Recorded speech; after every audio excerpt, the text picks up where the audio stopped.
Hello, everybody, and welcome to the zoo. I am the Rusty Panda, and I am here for you. Take away studio mode so I know what I'm doing. Okay, we can hear the mic. Check, check, 1, 2. All right, we're doing well. Welcome to Wiki Wednesday with Wiki Wednesday. We've got Snarky Shark up here, and we are going to do some fun little interviews as well as going through some information, whatever sparks our nilly, if that's a saying. Yeah, I don't know. If sparks are nilly, whatever. I didn't know my nilly was going to get sparked. You know what? You never know with this show. So, okay, so we got a bunch of stuff down that I asked about in advance. So this is not scripted, but it is definitely helped out by some pre questions. So I don't want everybody to think this is a scripted program here. See next card. Oh shit. Okay. No, I'm kidding. Okay. All right, cool. So first of all, how was your day? I saw that you were playing a few video games. Tell me more about what you've been playing. Lots of WoW. Okay. I want to play some more Stray because it was fun being a cat and knocking all the stuff off the shelves. Stray sounds good. And then we played some random Steam demos, which most of them I was kind of like, whatever, except for that one that was like a anime survival craft, whatever thingy that looked interesting. I forget what it's called, like Dawnlands or something. So we'll start with World of Warcraft. So some people might not know that WoW stands for World of Warcraft. So we started around 2004, and this game is still kicking. Tell me about the difference between what happened then and what is going on now in the community. I don't know. I hadn't really played WoW until this year. Really? Yeah. That's awesome. So you're not a new, but you're newer to it just like I am. I mean, you seem like such an expert when it comes to all the different races and classes, etc. Well, I played a lot of Final Fantasy 14, and a lot of those skills are transferable. But yeah, my boss convinced me to buy WoW when Burning Crusade came out, which was the first expansion, and I played it a little bit, and I was like, I'm not really in the mood for this, and then I just never went back. I've never been a big fan of a game that you have to pay a monthly fee, because then you feel like I need to play this to get my money's worth. You know, like, I don't know. Understood. So the Burning Crusade, you played through it and you didn't really care for it. Do you find that there's some differences between that and Dragonflight? I mean, I don't understand the expansions. I don't know what you all get. Yeah, based on what I've seen, because you can play in those expansion packs now. Like Burning Crusade, you're like in the Outworld, which was like this bright colored desert, and stuff's really spaced apart, but I didn't get far enough. Lady was telling me there's some pretty cool areas later on, but I haven't gone too far in there. Biggest difference I can think off the top of my head is in Dragonflight, you can't use like the regular flying mounts where you just, hit a button and it does its thing automatically. You actually like fly, make your dragon flap wings and hit a turbo button, and there's like races and all kinds of stuff. I really like it. Some people are kind of so I don't know. Right. I like it. And so with World of Warcraft, there's two different types. There's the Alliance and then there's the Horde. So they've gotten me to play this game so far. My friend Dare and then Snarky Shark has also gotten me to play. And so I'm playing two different sides. Classic WoW, which is back towards the 2004 era, versus the current live WoW. And they are pretty different. I know you said you absolutely hated WoW Classic while trying it for, however long you tried it. And I understand why, because of the grind. Yeah, it's super duper grindy, and a lot of the quality of life stuff is obviously gone, but I mean, that's because it's from, a long time ago. Right, right. And I could say the same with Diablo 2, right? They brought back Diablo 2, and it's rough. Yeah, I can't go back to classic, right? Hi, Era. I played the demo or whatever for the Diablo 2 remaster because I played the crap out of that when it came out, and I was like I think I was in high school, and I started playing it, and I was like, nope. I was like, nope, can't. Need modern stuff. I'm not a graphics snob. It's more about the control and interface. Right. And it was just. I mean, it's old. It's outdated. So I'm trying to figure out, when did Diablo 3? 2012. And that's right when I start beginning video games on the computer. I ended up playing because Diablo wasn't on the Xbox at that point, so it was on the computer. And so this and Minecraft were my first games. So with Diablo Oh, God 3, damn it, Bullet. you gotta trigger the goddamn it bullet. I love it. Oh, did I? Sorry, I couldn't Oh, hear it's you. okay. E-Rock triggered his too. But with Diablo 3, I wanted to see when it came out, and that was 2012. And so I got to see a little bit of Diablo 2, and I was like, I hate this. And then Diablo 3, I was like, whole new world. Because it really, they're, again, so different in video game play. So Right. we were talking about we talked about separately, you know, if you had $60, $70 to go play a game right now, which would you play? And I have a follow-up to that question, which is, if you had $70, what would be the game of the year that you were happy to spend $70 on last year? Elden Ring. Well, it wasn't last year. It was February, but Elden Ring, and Elden Ring. I love that Okay. game. The game is great. And what are you looking forward to? Elden Ring DLC. Yeah, they're coming No, out with DLC. Game-wise, like that Harry Potter game looks interesting, but it's a single-player game, so wait for it to drop in price. That Wild Hearts game, it's like Monster Hunter, but it's made from EA. That's gonna be on Game Pass, so I won't have to buy that one. So really, the only game I can think of that would require a purchase to play is The Last of Us Part 1 remaster. That's gonna be on PC. Because this is the second time they remastered it. I played the first remaster on PlayStation 4, I think, and I haven't played it for a long time, and that's just a really great story, and I'm glad people are loving the HBO show because it's bringing more attention to the games. And 2 was amazing. Lady and Rose got caught up in that, like, you need a text before you go live, because they were like invested in the story too, so that was cool. One of my favorite games that you played was Detroit Human. Become Human, yeah, That game. was a fantastic game, and I'm not usually into those type of watch games where it's just watch heavy. And I'm also not usually into games where your progression is so important as far as what you choose. Right. That gives me so much anxiety. But the fact that you can go back and change it and all that stuff, I think that's what makes the game. That's what really made it excellent. So tell me what you like about The Last of Us Part 2. Just a really good story. It's cool to see the characters grown up from the first game to this one.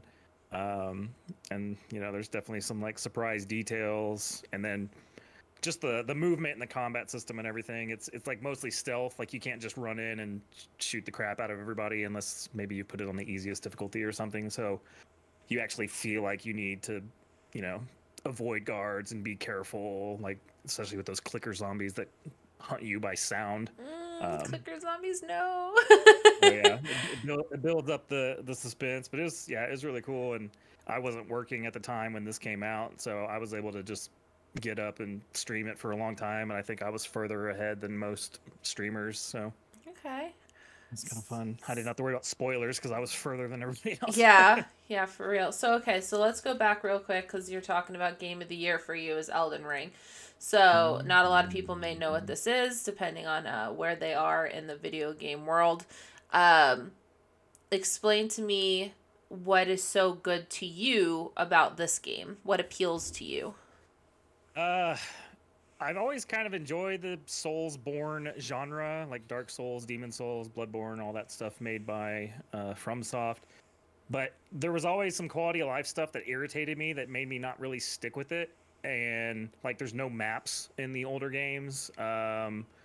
Also, if you like go to fight a boss and die, you have to like run a really long way past a bunch of different enemies just to try again. And typically you die like 10 to 100 times on a boss, depending on your skill. And so yeah, they're a bit frustrating for a different reason. Like, a lot of people will get frustrated like if they hit a wall.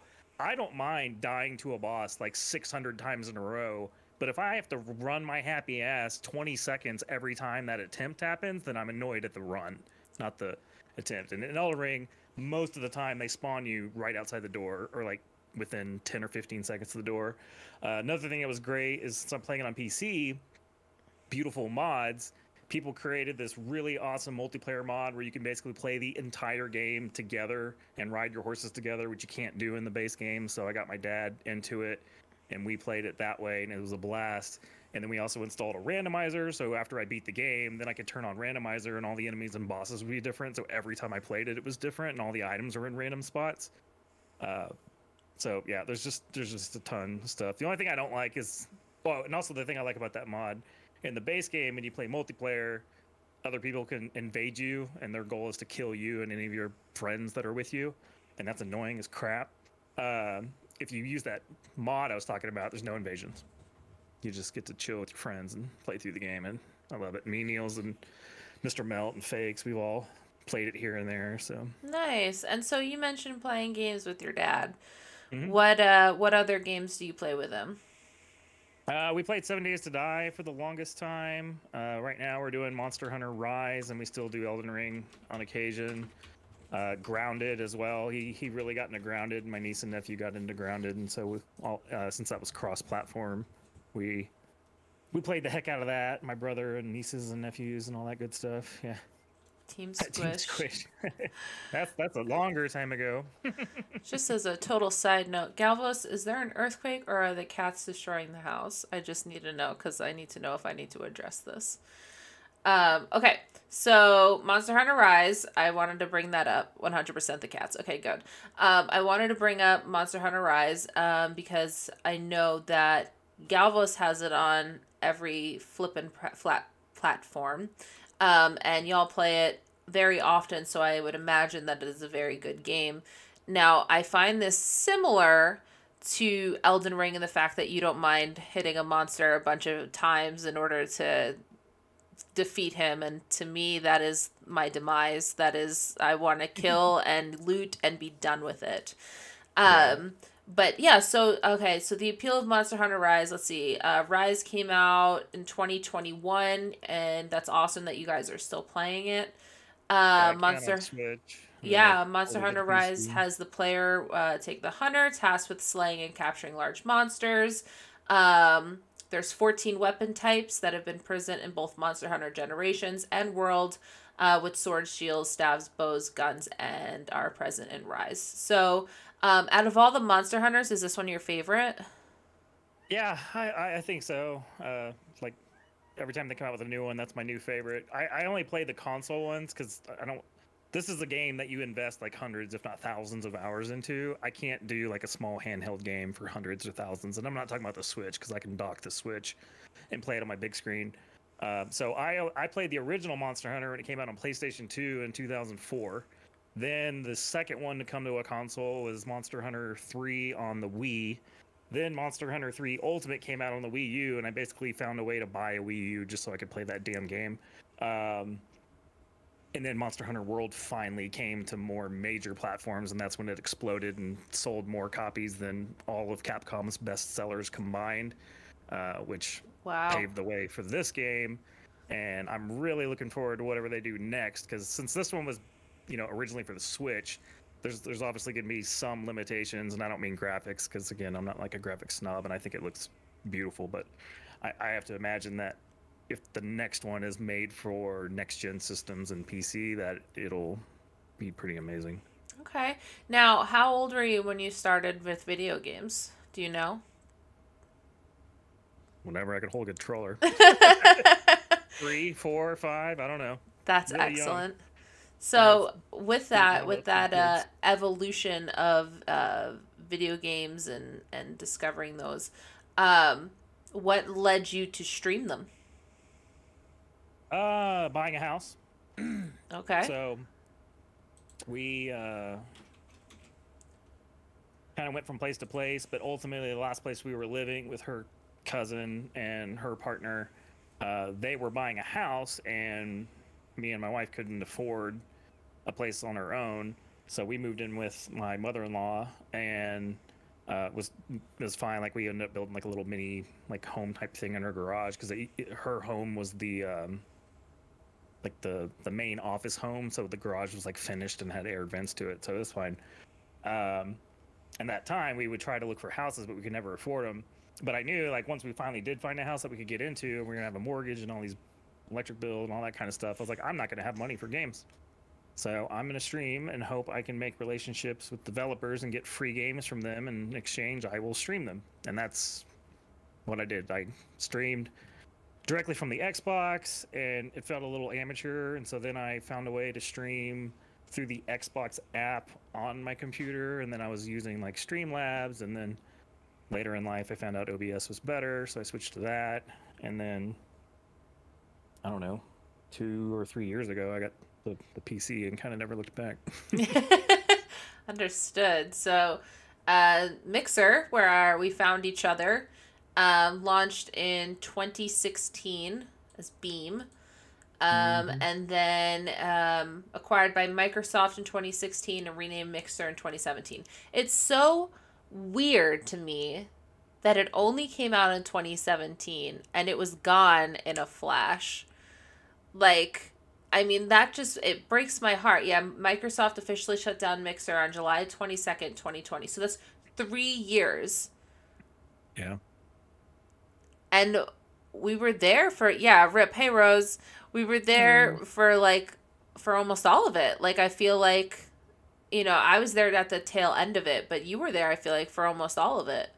Yeah, I was there for most of it. And the reason I chose to go for my Xbox instead of like my PlayStation or whatever is because I saw Mixer was a live stream service built into it.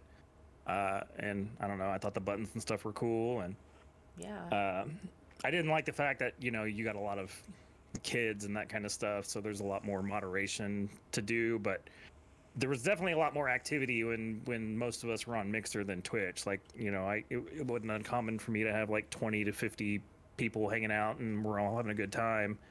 And nowadays it's like I'm happy if I've got 4 or 5. Yeah. Not that I'm a numbers person, but I like seeing stuff happen in the chat, and more stuff happens in chat when there's more people to talk to. Right.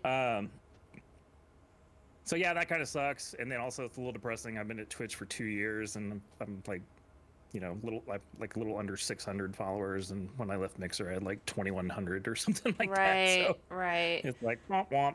Yeah, it's definitely a harder climb on Twitch for sure than it was for Mixer, and I felt like Mixer was such a community. I mean, that's how we were able to build this strong community with all of us here, between yours, mine, and Captain Erox, really.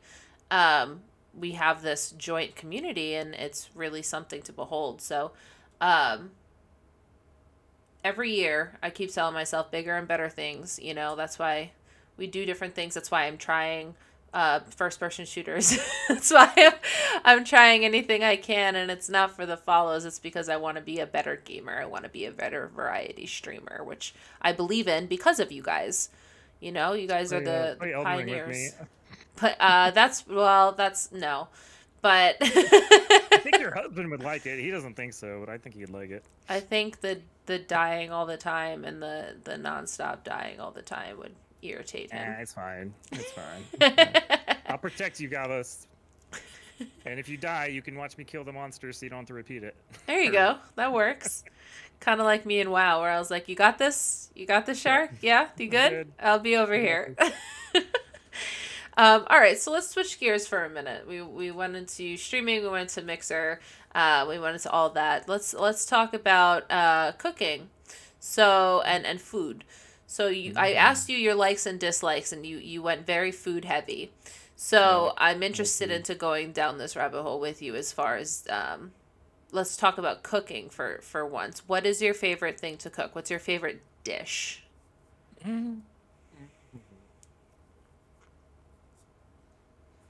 Probably classic, just grilling hamburgers on the grill, probably. Because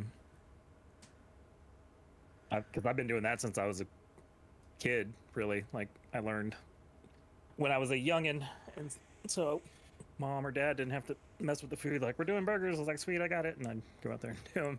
Right. What do you put on your burgers? It's pretty basic. I put a little bit of salt and pepper, and then I like roll it into it before I make the patty instead of just sprinkling it on both sides, because I don't know, it doesn't taste the same to me. Yeah. I've tried other stuff. Like, there's this steak seasoning which I'm called Chris's seasoning that works really well on pretty much all kinds of meats. I've tried it on a bunch of different things, and that one's good too. But it's definitely a different flavor. Like just the basic, seasoning seems to work for the most part. Okay, so I mean, do you do beef burger, turkey burger? What's your go-to? Typically beef. We also are big fans of the portobello, which the portobello I do Worcestershire on. And then we also do veggie burgers, but they're like frozen, so those I do on the pan inside. We get the Dr. Prager's, I think it's called like Perfect Burger. And then they've also got like a black bean quinoa burger, which actually wasn't too bad. So, Well, that's pretty amazing much. that you have a variety of burgers. Mm, I'm very much either turkey burger. Well, I don't know. I'd eat a bison burger. I would probably eat the shit out of a bison burger. I'm not gonna lie. But yeah. have you ever had like a weird burger before? Um, like the meat or like just what it is? Yeah. So for instance, like buffalo, they have buffalo, venison, kangaroo, a chicken burger, elk, lamb, or fish or salmon burgers.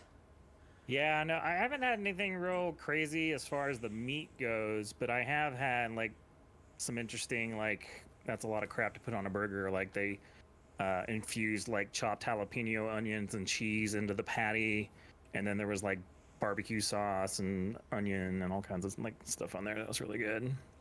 See, this looks sacrilegious. I don't know if you can see the stream or if you're just looking at Yeah, chat. I'm watching. This looks awful.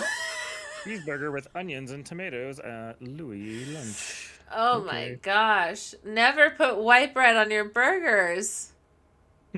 That's just strange. Well, I have to do that sometimes. I'll toast it though, because otherwise it just like falls apart. Right. That's what I'm saying. You need something a little more sturdy. Oh my God. See Hmm. that I'm really hungry now. That looks fantastic. We usually get Freddy's. We really like Freddy's burgers. I don't know if you have those down there. Yeah. But Freddy's burgers are some of our favorites, and their patty melts are amazing. Steak and shake, yeah, good burgers too. Okay, so you like making burgers. What about making desserts? Do you bake? Yeah, I'll do like cookies and cakes. One of my favorite things to make that's like quick and easy and not horrible for you is I'll get one of those like graham cracker pie pans and Mm-hmm. just mix up chocolate jello pudding, mix it in there, and then put like the light Cool Whip or whatever the healthiest version of the Cool Whip is you can get, and then put it in the freezer so it's a little thicker, but you can obviously eat it as soon as it's ready. And it's cheap, it's not horrible for you, and it tastes really good. And of course, you could use any Jello pudding you want. So they got a bunch of flavors, vanilla and Yeah, butterscotch. so pudding specifically. Yeah, Jello pudding, not the gelatin. Right, Right. right. Now, do you eat the gelatin? I'm just curious. Inquiring minds want to Yeah, on know. occasion, not too often. I think the Yeah. last time I had gelatin, it was because it was alcoholic gelatin shots. That's fair. Yeah, yeah, yeah. For me, when I was doing keto, I couldn't have fruits, and so like key lime, the lime flavor of not key lime, lime flavor of Jello helped me with that sweets craving because it was zero carbs. Oh yeah, nice. So, all right. So we've got pudding, sweet milk based dessert similar to egg based custards. Um, the word pudding is to describe a savory dish. Yorkshire pudding, black pudding, sway Those are all pudding. like fancy puddings. Jello Yeah, puddings, just powder, milk, mix, done. absolutely. Yeah, that's what I'm looking at. So dessert puddings, which we have here, the Jello Mhm. line brands. Oh yeah, we'll do banana nafer or whatever. Oh yeah, Uh, vanilla wafers. yeah, vanilla wafers, bananas, and like vanilla Jello pudding, and then whipped cream. That That's good sounds too. so good. Another So, first easy one to mentions of make. pudding, Homer's Odyssey, where he put blood pudding roasted in pig stomach as Blood pudding is described. not dessert. That is no, no thanks. The next is found in the 10th century Arabic cookbook. Interesting. And it was decided a thick pudding of dates cooked with clarified butter. So Dates it goes look back a long ass time. Dates look like legless cockroaches to me. Do you see this? Like, what? Yeah. The Haggis. history of Jello. Haggis, a savory a pudding. That's not a pudding. That looks like a ball of quinoa. I don't know what is. I don't know Yeah, what that that's is. haggis. That's haggis Okay. is yeah, it's a savory pudding, contains sheep's pluck, minced onion, oatmeal, spices, and salt mixed with stock and cooked with traditionally encased the animal's stomach line and now an artificial casing used instead. But usually it's the animal's intestines or stomach lining. No thanks. And I digress. So tell me about strawberries. Oh yeah, so that's one of my dislikes. And people are like, "Oh my god!" But they look so good. I'll still try them just to see if my taste changed, but it doesn't. I can eat like strawberry flavored things, like strawberry ice cream, or desserts that have strawberries. Sometimes chocolate covered strawberries if it's milk chocolate.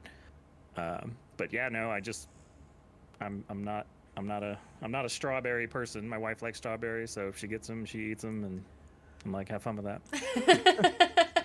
So you said, is it the seeds? Is it the juice? No, I don't know. It's like a combo, I guess. It's got a weird, I like to say, mouthfeel. That's fair. But no, it's just the flavor is just kind of to me, like, which is funny because strawberry flavored stuff I'm okay with, but the actual strawberry itself, I'm like, no. Yeah. I like grapes, oranges, apples, bananas, like all kinds of stuff. Just not strawberries or watermelon. That's another one people gasp at me for. I'm like, Oh, sorry. yeah? And cantaloupe. Oh, no. All right, so we'll go with fruit. We'll go with something specific, or non-specific, like fruit. So you've got your, let me see if they separate these into like berries and shit. Yeah, like berries are kind of hit or miss for me. Like, There we go, blackberries, berries. I don't know. Raspberry. Like, I'm not a huge raspberry fan, but I'll eat it. Blackberries, I don't think I like either. Yeah, blackberries are very, in my opinion, similar to strawberries as far as texture is concerned. Right. I used to not like tomatoes. Now I'm kind of okay with it as long as it's fresh. If it's a crap tomato, then it goes in the trash. Oh, I didn't know bananas are berries. Banana's a berry? Oh, okay. Yeah, that's My dogs like crazy. bananas. Every time I grab banana, they just look at me like, give me some. And if I eat a banana without sharing, like Swift will get right up my face, like sniff my mouth. Like, you ate a banana. It's like so accusatory. Our Aldi keeps selling these bananas and they never get ripe. Oh yeah. They are impossible bananas. Well, you were looking for these bananas. I'll even eat baby bananas. I don't know what the hell these are. And these aren't plantains. These are actual bananas that they barely get ripe. And so in Aldi, they just have boxes and boxes and boxes of them. And I'm like, oh, this is great. Green bananas. No, it's a lie. The green bananas are a lie. I'd be all right with that. I'm actually an al dente fan for most foods, and that's what I consider al dente for fruit. You know, eating it before it's quote unquote. Yeah, ripe. but this is weird. It's like shriveled and spongy. Oh. Yeah, and it smells really weird. Galvos can back me up on this. This was a gross one. All right. Look forward to never trying that. Let's see. Fleshy fruit like pineapple. Do you eat pineapple? Yeah, I like pineapple. Not edible. You know what I mean? It's gross. All right, and then obviously we know that food, blah, blah, blah, blah, blah, blah, blah. All right, so then as far as animals, so you have 2 dogs. 3. 3 dogs. Mm-hmm. What type is the first one? They're all mutts. Okay. So our oldest, Shelly, which she's like a German Shepherd lab mix. She basically looks like a German Shepherd with floppy ears. And then Swift is a black lab. She's got a bunch of stuff in her. It's funny, lab is actually one of the lower percentages because they did that like DNA thing on her. But she basically kind of looks like a lab puppy, even though she's grown up, but she's still kind of big. She weighs like 50 pounds, but she's stocky. And then Lucy, I don't know what she is. That was just a dog we rescued and tried to find the owners and never did, and so we got a 3rd dog. That's She's awesome. she's a fluffy white dog the size of a cat. That's all I know. So is your dog is a black dog or a chocolate dog? Swift. Swift, black. Black dog. Yeah, so. Similar But to like her looking face to doesn't this. look like No. adult like that. It looks more like a Labrador puppy's face, like her, because she's I can't Oh. remember dog brand or not brand dog breed. So not quite that cute, but you know, it's like a in between. Right. They're really Like, good at yeah, assistance dogs. yeah. Labradors. If Discord doesn't tell me my files are too powerful, I can send you a picture. Yay, it's gonna let me send it. There you go. It's on Discord. Oh, I can't go off a Discord or I'm gonna lose your face. I'll look on You my can phone. lose my face to look at her face. I'll use my phone. Oh my gosh. That is a puppy. That is a puppy face. Like 3 or 4. Oh my goodness. She doesn't change. That's what she looks like. Oh my goodness. Okay, She's so if are dogs your favorite animal? Almost looks like Shelby. Yeah, a little bit like Shelby, babe. Yeah, probably. I mean, we had cats in the past. I don't have anything against cats. In fact, we were saying that once, you know, this generation of dogs crosses the Rainbow Road, we might do puppy and kitten so they can grow up together. But right now, like Shelly and Swift don't really get along, so like they're constantly separated. We have gates in the house, and we have to, you know, like rotate them around, which is why I say I gotta go rotate the dogs. And then my wife had like pet ferrets for a little bit, and those are cool. I had pet turtle, like growing up, and gerbils and mice, and I want a snake. But my mom is deathly afraid, and so is JC's best friend. So no snakes. What kind of snake? I don't know. One that would like hang out, chill, go around my shoulder or something. It doesn't have to be like huge, but I don't want like a tiny one either. Okay. I want something that can just hang off me and chill. So like. And obviously not poisonous. Kill you? Yeah. A boa, you think, babe? Are there small boas? Because boa is like a big fucking snake. Like that's like when you see the heavy metal, sexy bikini model and this giant snake all over her body. I don't know if they come in smaller sizes. I'm thinking like, you know, 3 to 5 feet long or something. Like not too crazy. A nice fluffy python. Yeah. Based on comparative anatomy, there's a consensus that snakes descended from lizards. Pythons and boas, primitive groups among modern snakes, have vestigial hind limbs, tiny clawed digits known as anal spurs, which are used to grasp during mating. Oh, this is the information I wish I never knew. Yay, internet. Corn snakes are another popular pet, I believe. Corn snakes. Let's see. File. Corn. Snakes. No, corneas. Corneal water. We also had pet snails, which are actually really fun to watch. Like when it rains, there's like a bunch of snails around, and we just snagged a couple of them for fun and got a little terrarium thingy and got the calcium block and all the little things that they like, and it's pretty fun to watch them chill out and get in different places. What did the snail say when on the turtle's back? I'm faster than you? I don't know. Whee! That's fast for them, right? Okay, so some snakes are kept as pets, especially docile species such as ball python and corn snake. So this is a corn snake. I can't really scroll down or scroll over, but yeah, I'd be okay with something like that. Maybe a little shorter, but yeah.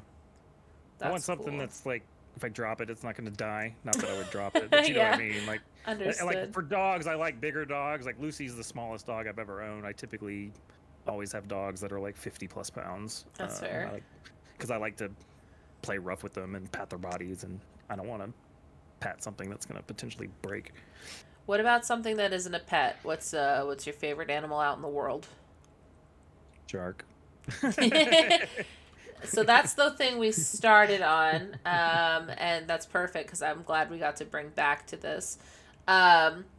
So, specifically, I mean, there are tons of types of sharks. Are you looking at like the man-eating kind? Do you think like it's the I mean, stingray I've kind? I've learned more about different kinds of sharks through watching like Shark Week and stuff, but it was Jaws as a kid, so the great white sharks, the big sharks, and then when I found out Megalodon fucking existed, which is basically a huge, gigantic version of the white shark, and thank goodness it's extinct or lives so far deep that we never see them because, dear Lord, like, is that showing it? Yeah. Yeah. See the person, see the Megalodon, you want that crap swimming with you? No. I mean, I don't want a white shark swimming with me either, but dear Lord. Right. But yeah, Wow. I used to, like, I just really love that movie, even though it gave me nightmares. I'd have like nightmares that sharks would like come and get me and like eat me, except I'm still alive in their stomach, like hanging out. And nope, still like them. Still like the movies. Like Fine. Pinocchio, and they're in the whale, and they're just starting a Right? fire in Yeah, I'm just there, in there and chilling, just waiting for somebody to open the hatch from the shark's right, stomach and let me out. right, right. I'm trying to Um, see. Yeah, it was like different times, like growing up. Like I watched Night of the Living Dead, not the original black and white one. I have seen and enjoy, but this was the one from the '90s, and I don't even know. I don't even know if I was a teenager yet. It might have been, but parents like, oh, you want to watch it? Oh yeah, you're gonna watch it. You're gonna have nightmares, but whatever. You know, like that's just the way it was. You know, Right. like you go outside and play, and like, all right, I'll see you later. Okay, bye. See You you don't have when to the worry lights about, go you know, down. kidnappings and having GPS on your ass like Right, right. today. Okay, so the perception of sharks are dangerous animals has been popularized by such as Jersey Shore shark attacks of 1916, where a series of shark attacks along the coast of New Jersey, I'd believe it, in which 4 people were killed and 1 injured. So basically, films such as Jaws later attempted to dispel the image of sharks as man-eating monsters. Yeah, They just it's want a to be little sad loved. because that movie's great. It scared a bunch of people, but like, yeah, the number of shark like deaths, shark related deaths, is pretty low. And I think the shark that eats the most people, it's like a tiger shark or a bull shark. It's not even the great white, or hammerhead. Like, and they hunt the crap out of sharks, especially for shark fin soup. I think in Japan, which I don't even know if they're supposed to be doing that. It's like, stop. Stop Yeah. doing that. Is it the Uh, bull shark that does it? Yeah, okay. I knew it was one of them. They generally But yeah, do most not of the live time, in like if fresh water, although there you are a watch few like, known exceptions, such as the bull shark and the river shark, which can be both in seawater and freshwater. yeah, that sucks. I don't want a shark in my river. Check. That's what she Like, said. I I don't like know. you. I just don't want you with me unless I know we're cool. Like, I'll swim with some sharks, but I need a professional to be like, they're cool. Yeah, for real. For real. Okay, so let's talk for a minute about music. Wait, real quick on the Go ahead. shark. Do a search for great white breach. I want to see if it comes up. That's one of my favorite things to watch. Let me look at this. Great white breach. Yeah, it might have to say great white shark breach, but we'll see. Shark. And then how Oh, do you that's spell breach? Breach, I believe. Okay, so So like yeah. beach with an R. Breaching behavior. They've got to have a picture. It's fucking cool. If they had a video, it'd even better. Basically, like in different parts, they hunt seals. But the way they hunt them is they go down deep and then swim straight up and grab them and fly out of the damn ocean and then go back into the water with their food. And it's just insane to see Yeah. this giant predator flying out of the fucking ocean. And they've got photos and videos and stuff of it. I actually remember watching it was either National Geographic or maybe it was a Shark Week, but it was the story of first capturing that moment, because like you blink, you miss it. Like it happens really quick. Like, Right. so Yeah, it's the pretty feeding great. of them is crazy. Or being in that shark tank, where you're in a cage Oh and yeah, you the go cage. down. I'd be fine with a cage. They can come smack the cage and bite the cage. I'm good with being in a cage. You have fun with that.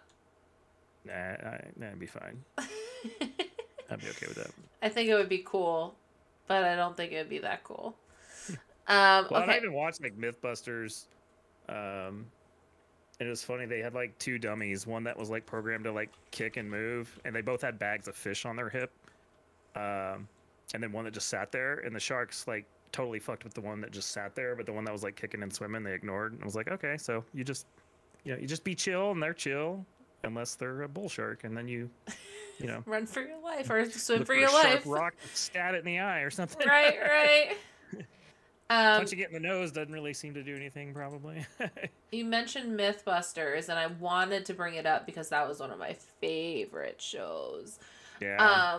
2003 it came out. Does that blow your mind? Yeah, I'm old. We're old. We're old. And they actually Mythbuster Jaws. There was a Mythbuster Jaws like themed episode where they shot like an air tank to see if it would explode, and it doesn't, like, at all. It's all it's all movie crap, but still, it was fun that they were doing a Jaws themed Mythbuster. What I'm trying to figure out what their most recent. Oh, this shows the cast. What their episodes. Right, 2018. 2018 is when they ended. And I'm trying to think. Oh, here's one. Molten salt into a toilet, unblock it. Best animal myths. I'm trying to find if they had the... It might not be in here, but I was trying to find the shark one. Keyword shark or keyword Jaws didn't come up?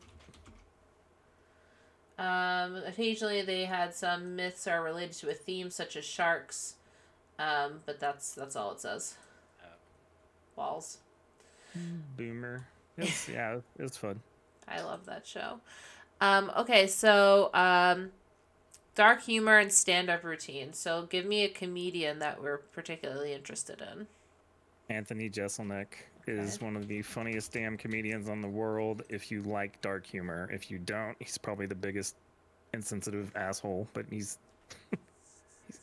seems like a good person despite all the fucked up things he says. It's pretty great. American comedian, writer, actor, producer, is known for his dark comedy, which emphasizes ironic misdirection, non sequiturs, biting insults, and arrogant demeanor. A non-stage persona that frequently makes him immoral and psychopathic stances. He even had a show on Comedy Central, and what got him kicked off is he had a segment called Shark Party, where they throw a party if somebody dies by a shark. And he had like a tally, like how many sharks have died this year versus human, and it's like a shit ton of sharks, and then like this one human. But he had the guy's picture, and he had hot women come out wearing shark outfits and like give him a lap dance, and they were dancing and all this crazy shit. And this guy was from New Zealand, and that whole fucking country was not happy. Oh my god. And so he lost that show. But yeah. he's got some Netflix stand-ups. Probably my favorite one that I watched with the Melts is Thoughts and Prayers. Okay. That one is pretty great. Thoughts and Prayers. There it is. He's basically making fun of the people that are reaching out to like victims, like after a big incident happens, because that's like one of his things. Like something horrible happened, like a shooting or whatever. And he would, like, the shooting of that Batman movie, for example, and then he would tweet, like, the same day or within 24 hours. He's like, yeah, but besides that, how was the movie? Like, that's his tweet. Right. And then people get upset, and he's like, these tweets, these jokes are not about the victims. They're doing victim shit. They're busy. It's like, this is for, other people. I'm not making light of the situation. But he's like, all those people that get on there and say thoughts and prayers are really just saying, don't forget about me and how sad I am. Yep, 100%. And I love that. I love that for you. No, I love that concept. Because thoughts and prayers to me got so irritating. Yeah. Quickly. Give it a watch. And like for me, for most people that I've introduced to dark humor, you either love it or you hate it. Like, I don't really feel like there's a Middle I'm ground. okay as long as it's not this dork. You know, no, it's kind of all or nothing. Like Do you dip into the Bo Burnham? Bo Burnham, yeah, Bo Burnham. I'm trying to think of who else does dark. I'm bad with names. I have to like see them or go to the Netflix stand up. But I like all kinds of stuff. Like I liked Eddie Murphy, Richard Pryor, Bill Cosby, even though Yeah, yeah. he did. Um, what's his name? Howie Mandel. He did stand up for a while. So did Steven. Oh my God. Is it Zergura? That one? The no famous actor with white hair that was in The Jerk. What's that? Steve Martin. Oh, Steve Martin. Oh, yeah, yeah, Yeah, yeah. he did stand up. He like would play banjo and do kind of stuff. Carrot Top for a little while until they got like super duper weird. Yeah. And then we've been watching. I don't know. We like stand up. We basically just like watch all the little like previews of the stand ups on Netflix, and if it looks interesting, we watch it. And That's what we do as well. I've seen all of the Eliza Schrodinger's. is that the elder millennial? Yeah. Yeah, we love her. She's great. Yeah, her last one got a little preachy, Did it? which I wasn't really a huge fan of, but otherwise it was really, really good. I haven't seen that one yet. But I did want to point out, because Bo Burnham is one of my favorite people in the world, that he was nominated in 6 categories at the 73rd Emmy Awards, winning Outstanding Directing for a Variety Special, Outstanding Music Direction, and Outstanding Writing for a Variety Special. For Inside, he was nominated for Best Music Film, Best Song Written for Visual Media, winning the latter, and 3 songs from the special appeared on the Billboard charts and were certified gold in the United States. Like, yes! I love it when like when dark humor wins. When like, it's out there and people are like, oh yeah, I like this. I actually really like this. Because dark humor gets put in like the back corner, you know what I mean? Nobody wants to admit that they like dark humor. Right. Well, and it's so relatable too. Like all the memes and jokes I see about like depression and anxiety, I'm like, that shit's funny. Right. Like, if you can't laugh about that, then you're gonna have a breakdown later in life probably, because that's how you release. Absolutely. I feel like 2020, yeah, it changed a lot yeah. of people's minds. Yeah, definitely. I've seen a lot more memes in relation to mental health. One of my favorite ones, and my therapist thought it was hilarious because she has ADHD as well. And it was a Scooby Doo where like a ghost sheet was over the person, and like, let's see who this is, in the reveal. And so when the sheet was on, it said anxiety and depression, and then they take the sheet off and they're like, undiagnosed ADHD. And I'm like, yes, that is accurate. Yeah, absolutely. So, okay, so we'll go into this. So how do you feel streaming as someone who has, and I'm assuming that you have ADHD, or that you have an undiagnosed form of ADHD. Yeah, I mean, I have a diagnosis from my therapist, but I need to find a doctor that'll recognize it. But, okay, so how do you feel as a streamer with depression. What? I won that one. That was awesome. That was a win, yeah. I think that's the lowest form of depression you can get assigned. So. Woo! Okay, so as a streamer with mental health, I want to say mental health, not issues, but like setbacks. How is it as a streamer with that? Like, do you feel more awkward? Do you feel more anxious? How do you? All the above. It really depends. For the most part, I like streaming because it gets me out of my head. Because if I'm here alone or whatever, like I'm just getting in my brain and telling myself I'm dumb and all this other random crap I don't need to do.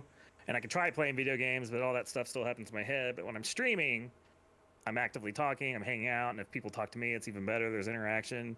But it can also have the flip effect if I stream and like for the first hour, not a single person says anything in the chat room. I'm like, you suck, why are you streaming? Like, I'll hop off.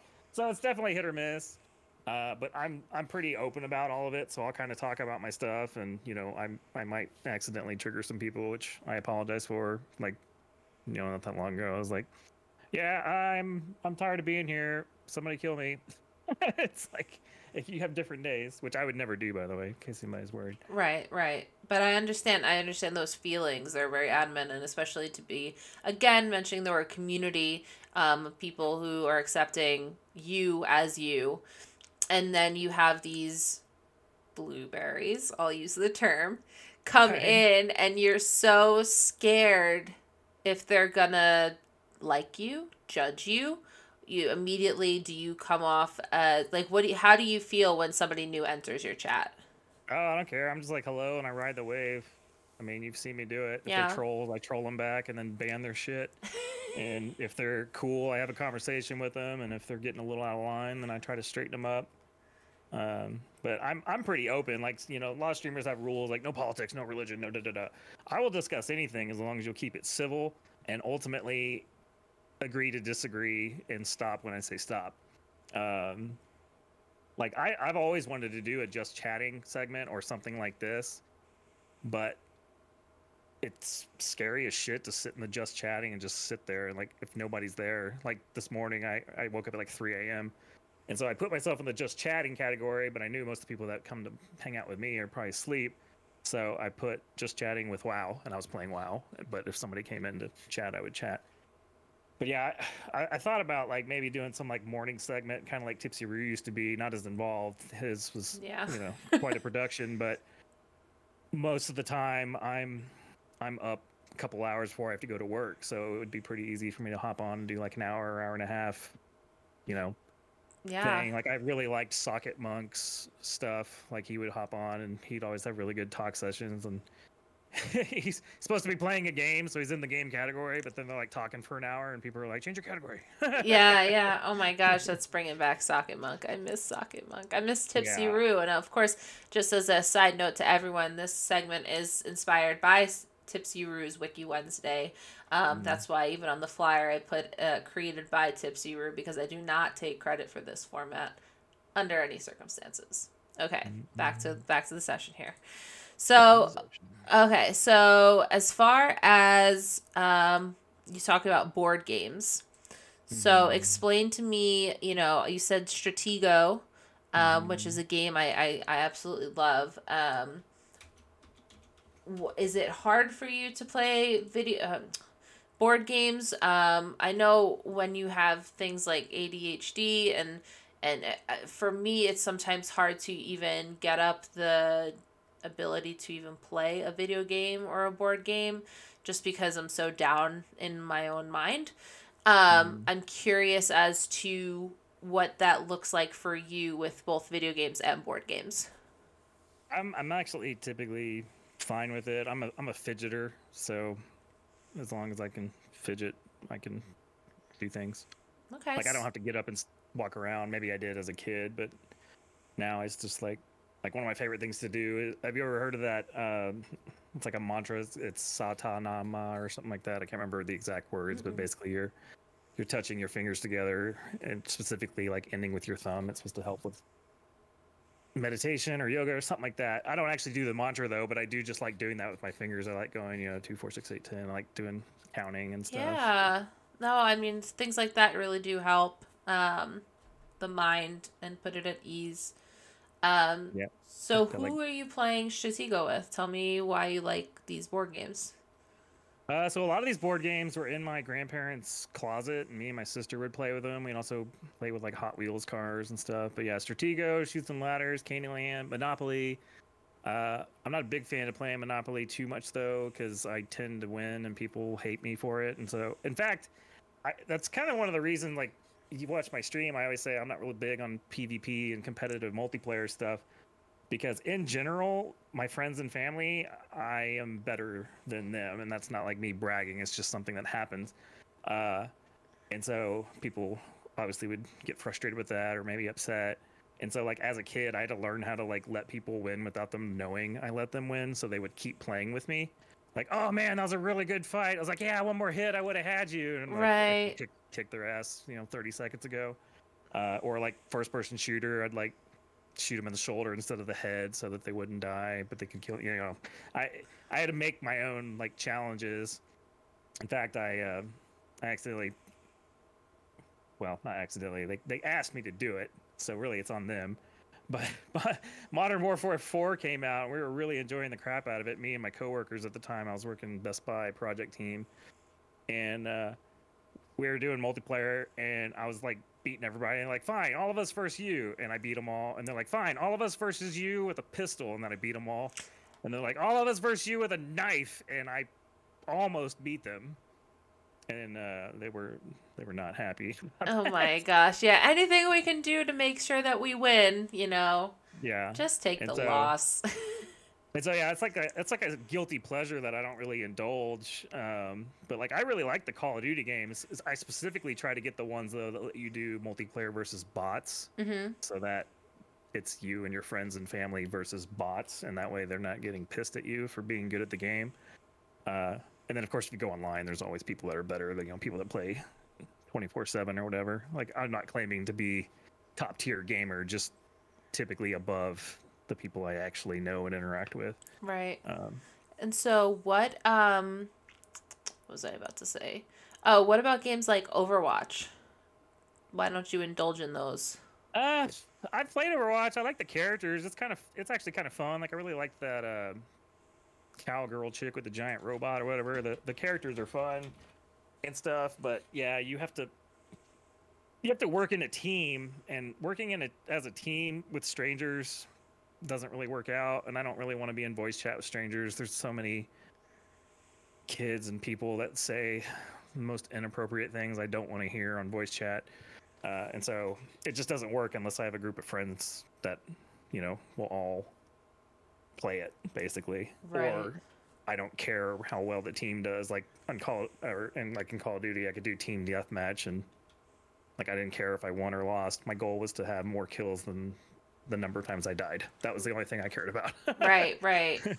Yeah, especially trying Overwatch and stuff. I found that, because again, I'm trying to broaden my horizons, and one of the things that I found is that I didn't want to listen to other people. Like I immediately turned it off, and then my friend was like, "You can turn that on," and I was like, "No, like I really don't care what they have to say." Yeah, no, I mute. Yeah, I mute everybody. But yeah, if one of my friends was, I'll play anything if a friend will play it. Like Galvez was saying, Team Squish. Me and E-Rock played that Call of Duty Battle Royale. Neither one of us really do Call of Duty. Definitely don't like Battle Royale games in general. But we had a fun time in that game. We played it the wrong way. We were stealing vehicles and just running over everybody instead of shooting them. It was hilarious. And we were like decked out with like our gear, and we're like, death on me, helicopter on me. We're just having fun with on me's. And it's great. And so I'll play Fortnite if a friend wants to play it.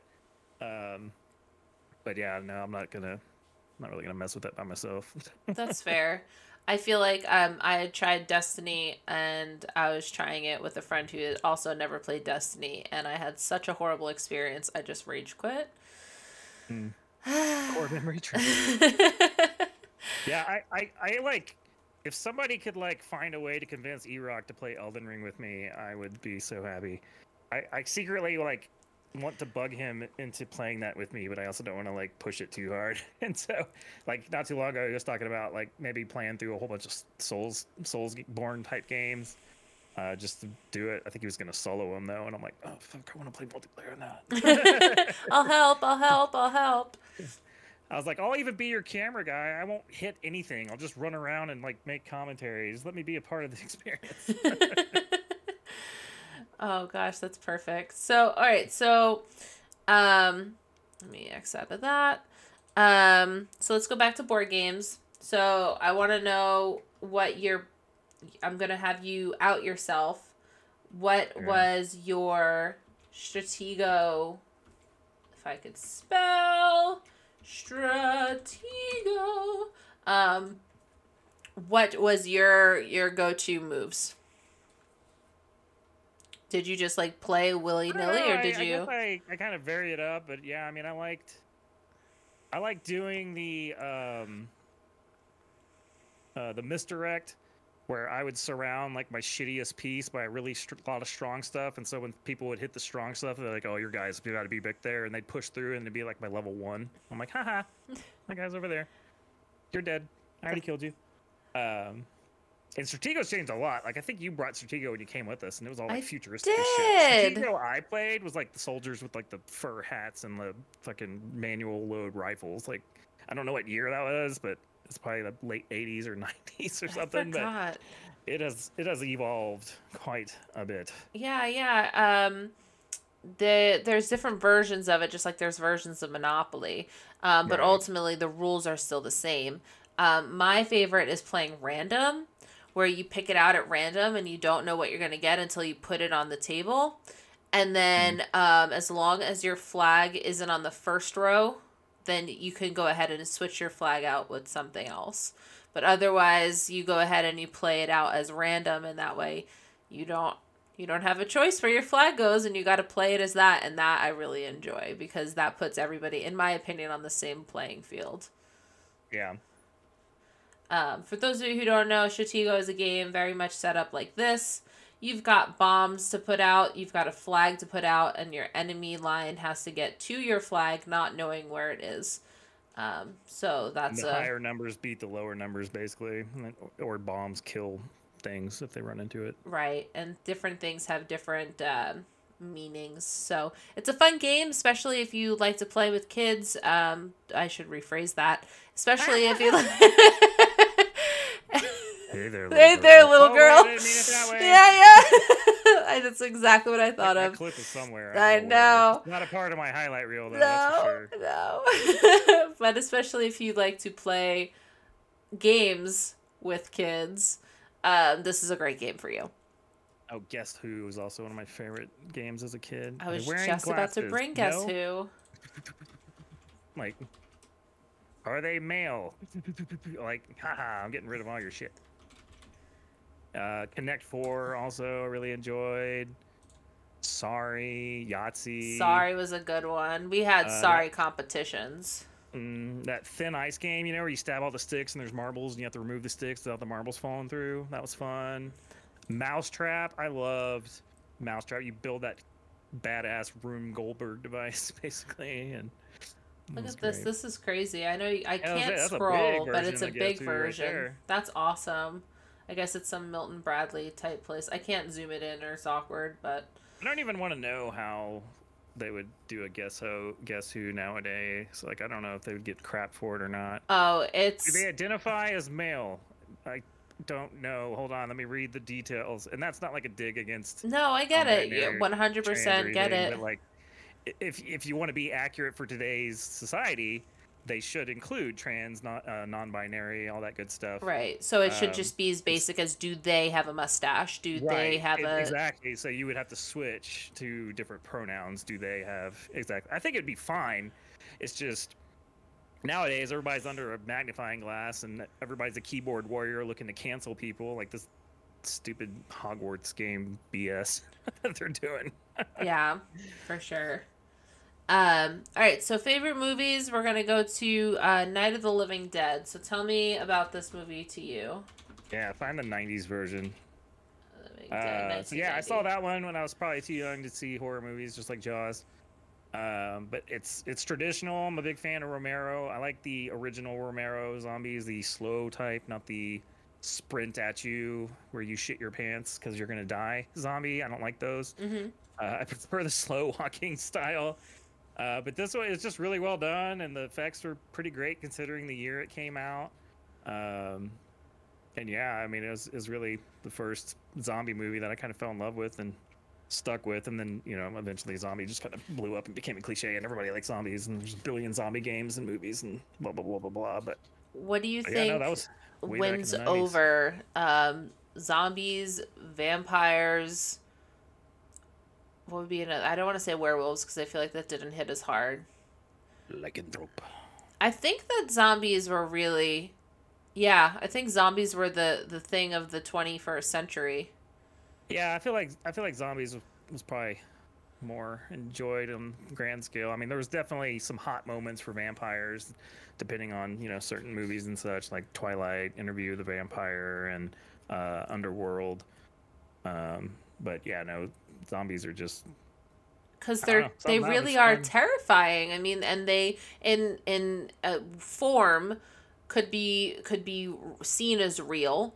Hmm.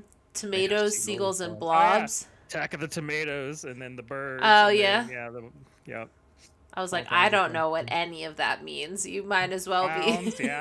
Stephen King's It, or one of my favorite, and they're actually making a game out of it, like coming out soon. This Killer Clowns from Outer Space, Killer cheesy ass. clowns from outer space. I have to look this up. Yeah, Killer and Clowns is with a K, Okay, so it's like killer Mortal Kombat. clowns. Got it. Killer Clowns from Outer Space. I'm super stoked for it because I think it's gonna be like a Dead by Daylight kind of thing, but with their theme. But yeah, like they would kill them in funny ways. Like they make a shadow puppet appear on the wall, and then it would turn into a T-Rex and eat them.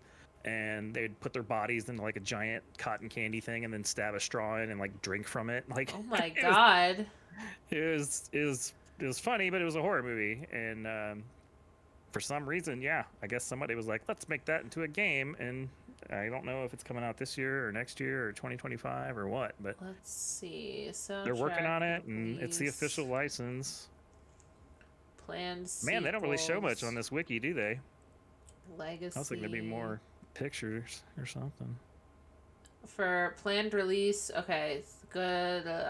Oh, there's a game thingy 2022 is announced that asymmetrical multiplayer game based on the for film is being developed by 2023. TerraVision Games with a planned release of 2023 Mm-hmm. for Microsoft, PlayStation 4, 5, 1, Xbox One, and Xbox Series X and Yeah, S. I'm looking forward to that. That's awesome. That's always good when your favorite franchise comes to something you love to do. Like, It was just so random because I mean that movie came out. What does it say? It's like 88. Yeah, 1988. no, it's 5. But yeah, it came out so long ago, and then like nothing after that. I mean, you can go to certain stores and there's still action figures and people get tattoos because the characters were so unique. But when I saw that on Twitter, I was like, they're making a game, like official licensed Killer Clowns from Outer Space Wow. game. I was like, That's oh my gonna god. look really good though. From what you're telling me and the things that they do, that's gotta look really good. Because it's Yeah, so like random. yeah, because they've got all the humor and the different guns. Like there's little short, like the clowns come in all different sizes. Like they're tiny, tall, big, skinny, fat. Like it's pretty funny. What was that game? Five Nights to Freddy? Five Yeah, Nights Five Nights at Freddy's. at Yeah, that's the Freddy's. jump scare game. I played most of those. Yeah, those Played them were in VR, terrifying even for us VR watching. version. I'm like, "Ah, jumped in my face. Okay, so board games, Stratego. That was a favorite as a child. Now, do you play those with you have nieces and nephews, correct? Hmm. Do you find yourself teaching those games to them? Not really. We mostly play video games. Okay, yeah, that's fair. And what games are you playing with them? It varies. So, like I said, we most recently we were playing Grounded. Um,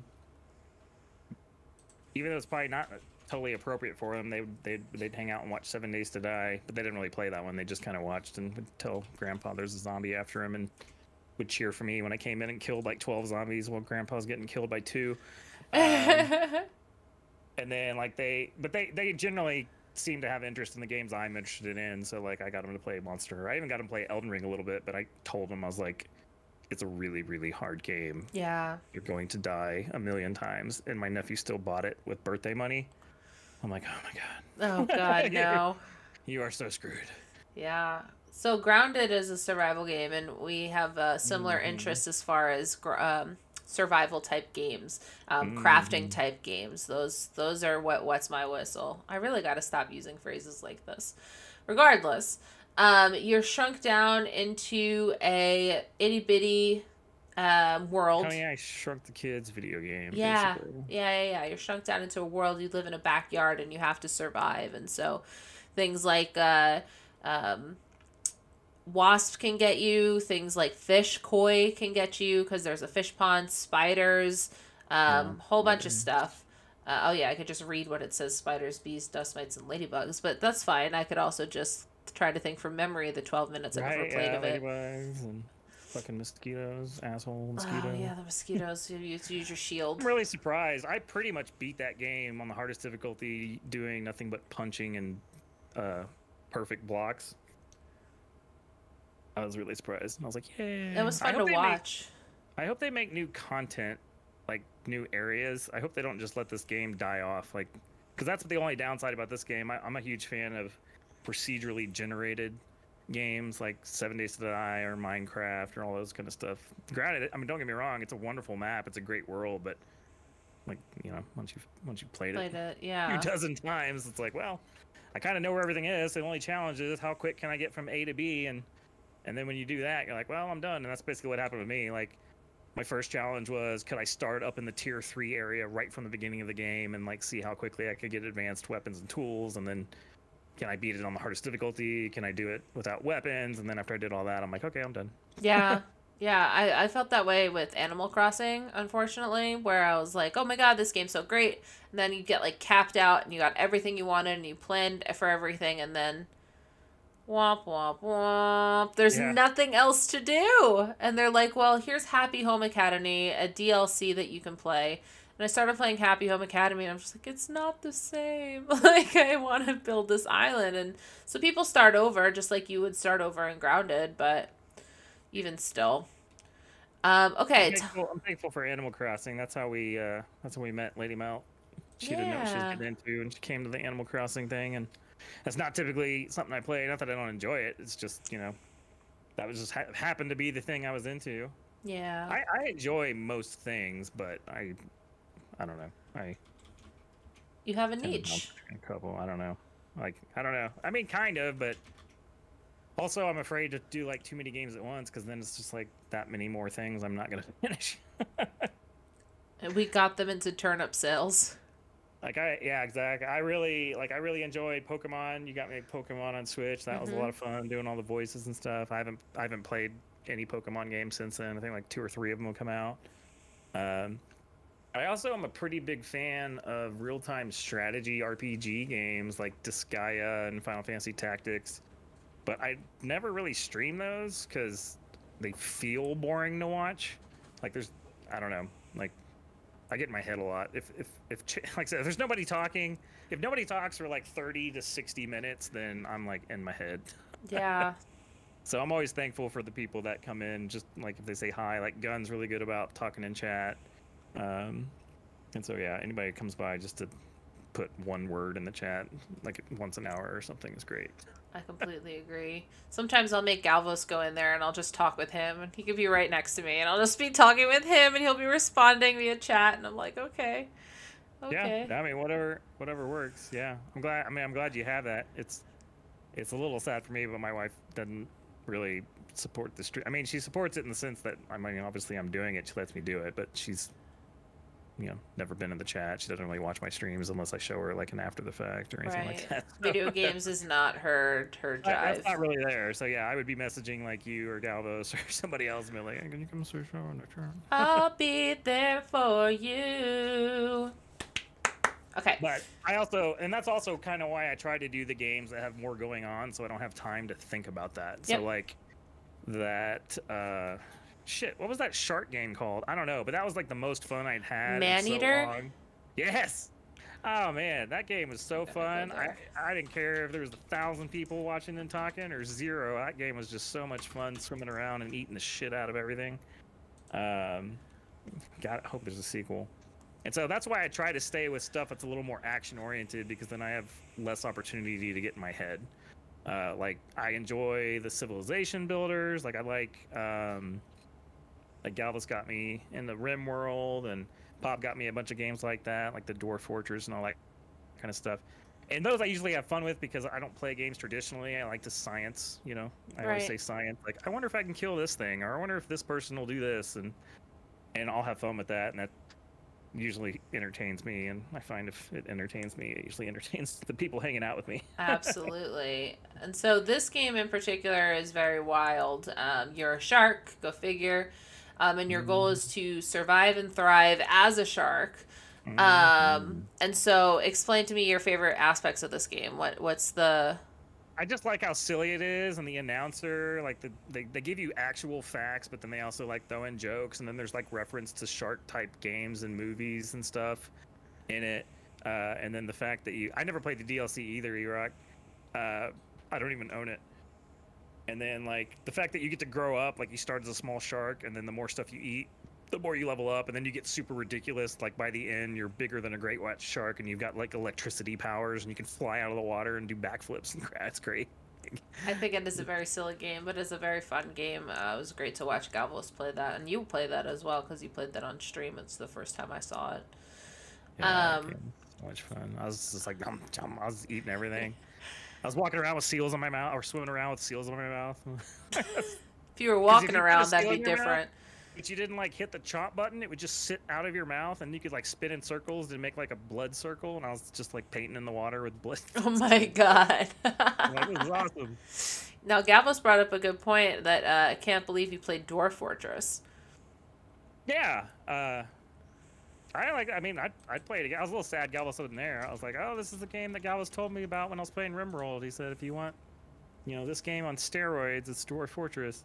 And thank God the Steam version has like an actual UI. I'm not a graphics snob, but if they show the pictures of what the original game looks like on there, the free version that they've been working on for 16 years or whatever, like that's rough for me. That's like Intellivision graphics for me, and I would have a hard time like distinguishing what the hell's going on. I remember watching him going, "What the fuck am I looking at?" Right? You almost missed the original. Don't they still have the original? Like, didn't they? I think he still has it. Are they working on both side by side, or is it now just Steam for life? Like, I didn't really follow that. I'm trying to see if they have pictures of the current, but it doesn't look like they do. Let's say if they don't, the Steam store does. If you're sharing your screen, I don't know if you're sharing the screen or the browser. The browser. Pretty sure it's side by side. Okay, yeah, that's what I thought. Because they're really good guys. Like, they weren't in it for the money. They just finally made that version because so many people wanted to pay them for the enjoyment they've gotten for the past 16 years for free. So they're like, all right, here you go. Here's a Steam version. It's got music and UI. It's $30, and they made like millions in the first week or whatever. Yeah, I'm trying to read this. And they said they're constantly gonna continue working on it. They may work on that crap until they die. I have no idea, but they're super dedicated to it, and it's awesome. They began Dwarf Fortress in October of 2002. He explained that it became like an arcade game, Dig Dug. Yeah, like that's the way I want to be with streaming. Like, if all y'all know me, I'm not like, give me your money, give me your money. My goal is publishers, give me your games, or pay me to play your games or review your game. Like, I'm looking for income from like not necessarily the people that watch me, because I can't pay my income to people I watch, but like that would be the way I would want to make it if I ever became a quote unquote big streamer where I could be a full-time streamer. That's kind of how I would want it to be. yeah, and he put up a PayPal button after a request from a fan, similar subscriber system which he added later. In the next 5 months, they made around $300, which brought in enough to cover the $20 hosting costs. He dubbed the game Sluvs to Armok, God of Blood, Dwarf Fortress, and explained that it was a sequel because it was continued to work on Armok's code, but it was cumbersome name for kicks. That's crazy. So they just put up a PayPal and was like getting in donations. That's great. Yeah. IGN 10 out of 10. Yeah, I'm slowly putting some of that stuff back, like that Throne gifting site you showed me. I finally put a link up, and I'm starting to put those up. But for the longest time, I deleted all my like tip PayPal links, even though I never advertised them. I was like, nah, I just don't want that there. I don't want people to know there's a way to send me money, because I don't think I deserve it. So I got rid of all that crap. But it's so detailed and well done. I mean, detail's a word. It's like super duper detailed. It makes RimWorld seem tiny. Yeah. Absolutely. 100%. So, okay, have you seen Only Murders in the Building? You said you like Steve Martin. Only Murders in the Building. I've not seen that. Okay, do you have Hulu? I do have Hulu. I highly suggest it if you love Steve Martin and who's the other guy, Galvos? Oh shit, what the fuck's his name? And it has fucking Selena Gomez in it. And she's Short. Martin Short and Nice. Selena Gomez, and she is phenomenal. And it's a comedy. I mean, it's a really fucking funny comedy. I highly suggest it. Put it on your Hulu list. Um, it's it's just funny as hell, and it's all very Steve Martin, Martin Short. Like it's just They're such good friends. It's fun to watch them. absolutely. Like they had that stand up like show or whatever they did together. It was great. Okay, so let's talk about the Matrix. You brought it up, and so I'm curious why the movie franchise is super good in my opinion. I loved it, but I'm curious as of all the favorite movies, why that one? I was just a big sci-fi fan, and the bullet time. I mean, that was basically invented, I think, in that movie, or at least it was the craziest way anybody's ever done bullet time. Because there was also these games called Max Payne that did that in a video game, but I don't remember like which came first. But it was just such a cool thing to watch. Like me and my friends, we went to the movies, we saw it a couple times, and then when it came out, it was about the time I got my first DVD player, like the transition from VHS to DVD, and that was one of the first DVDs I got. And I would put that shit in, and it would just loop play. I would like fall asleep watching it, and I'd wake up, and the title screen would be on there, like looping the music, and I'd hit play and just watch it again. I've probably seen that movie a million times. The second one and the third one, I'm kind of like, whatever. Right. And the other ones, but the first one I really enjoyed, and it was mainly just because of how cool those effects were. It's just something you hadn't Especially in you had never seen 1999. before. Yeah. And it holds up too. I mean, yeah, it was 1999, and like I've shown that to like my younger like brother-in-laws and stuff, and like they still enjoy it. Like it holds up. Oh yeah, absolutely. Let me see. So, And the fact that you can download crap in your brain, obviously that was really cool. He's like, I know kung fu, and and Lawrence and Fishburne. Yeah, he's all like, show me. oh wow. Okay, look at this. He later stated, okay, hold on. Will Smith turned down the role of Neo to make Wild Wild West. Oh. He later stated he was not mature enough as an actor at that time, and if given the role, he would have messed it up. He praised Reeves for his portrayal. Nicolas Cage also turned down the part because of family obligations. Warner Brothers sought Brad Pitt or Val Kilmer for the role. When both declined, Leonardo DiCaprio initially accepted the role, but turned it down because he did not want to do a visual effects film right after Titanic. So the studio pushed for Reeves, who won the role over Johnny Depp, the Wachowskis' first choice, and they stated the screenplay was also sent to Sandra Bullock with the suggestion of rewriting Neo as a female. Ah, well, Could you have imagined? I don't know. I mean, it's different. It's hard to reimagine, but I'm sure it would have been fine if that had been what had happened because you wouldn't know anything different.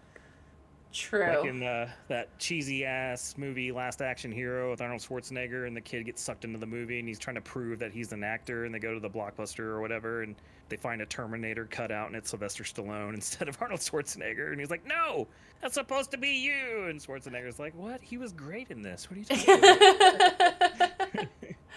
That's funny. Well, that's good that The Matrix had such an impact on you. I think it's such a good movie, and I think that I didn't realize that it was directed by the Wachowskis. Like, Yep. it's called... Yeah, Wachowskis at the time were the brothers. Now it's the sisters. But yeah, the Wachowskis. Yeah, Lana and Lily are American film and television directors. The sisters are both trans women. Mm-hmm. Interesting. I did not know that. I'm glad they came back to do the fourth one. I wouldn't give it to somebody else. Yeah. Which it was all right. It was kind of whatever. Again, like I said, the first one is always gonna The hold a special place OG. in my- Yeah, for sure. Yeah. Oh my god! In the John Wick films, I love the shit out of the John Wick films. Tell me more. Oh my goodness! Keanu Reeves said he'll keep making them if we keep watching them. I'm like, well then you need to retire doing these. I want John Wick like 30. I don't care. They're so fun to watch. Obviously, the first movie will piss you off a little bit because of what happens at the beginning. No spoilers. But other than that, like it's just such a fun time to watch. And Keanu Reeves is actually like into guns, not like a gun nut, but like a professional, like learning how to handle guns. He goes to the gun range and runs like the speed courses and stuff, like competition shooting and stuff. And you can really, see that when he's playing this character. It's just really fun to watch. Yeah. I've never failed as a Reeves fan. I've never watched them. I failed as a Reeves fan. I've never watched them. I've been in the background listening like this is a podcast while playing WoW, and this is such a cool format. Oh, I'm so glad you think so. Yay! That's what I wanted to hear. Yeah, it's funny. She messaged me, and she's like, "You mind if I do like interviews with people or whatever?" I was thinking about using Tipsy. I was like, "I don't have a trademark on interviews." I was like, "Yeah, I talked about doing it once upon a time, but I never did." I was like, "Go for it." Yeah, and I'm so glad I did. This has been such a fun format to do, and such a great opportunity to speak with my friends and speak with fellow streamers about things that are interesting to them. You know, I can chime in, but I really want to know more about you. So thank you for being here. Sure. Like I said, maybe I'll interview you on my side, and we'll know you. Perfect. Perfect. Okay, so John Wick. This is so funny because this looks like my boss. Does it? Like, have you seen any of these? Do you like action films at all? Or no? I don't like movies really at all. See, I'm a big fan of action and martial arts, and it's a combination. Like, I've watched so many of the Chinese martial arts, like Bruce Lee and Jet Li, like not him speaking English, but like his original roles that he played. I always thought all that stuff was cool. Yeah, I think that martial arts movies are cool. I'm trying to think of like the last ones I saw. Right. Now, in regards to, did you see Everything Anywhere All at Once? Yeah. That one I really enjoyed. That blew my mind that I enjoyed that. Everything Everywhere All at Once. Thank you for not making me type that whole thing out. Yeah, Michelle Yeoh. She was on the, Crouching Tiger, Hidden Dragon, which a lot of people, that's what exposed a lot of people to that type of film. But it's, it's been around for a really long time. The story itself is so compelling. Named a top 10 film of 2022 of the National Board of Review and the Film Institute. 2 Golden Globes and 6 nominations, and 14 nominations at the Critics' Choice Award, 5 nominations at the Screen Actors Guild Award, and 10 nominations at the British Film Awards. So yeah, this thing has just been put up award after award after award. And I love that Jamie Lee Curtis was in this. That really like that threw me for a loop when I first saw her, because I went in knowing nothing about this movie, and I was like, what? What about TV shows? I love Duo Continent. However you pronounce that. I'm not really too familiar with martial arts TV shows. The problem that I run into is my wife and I, like, for the most part, are each other's best friends, and we do a lot of stuff together, but she's not into martial arts. She'll watch horror with me, but not at the same level.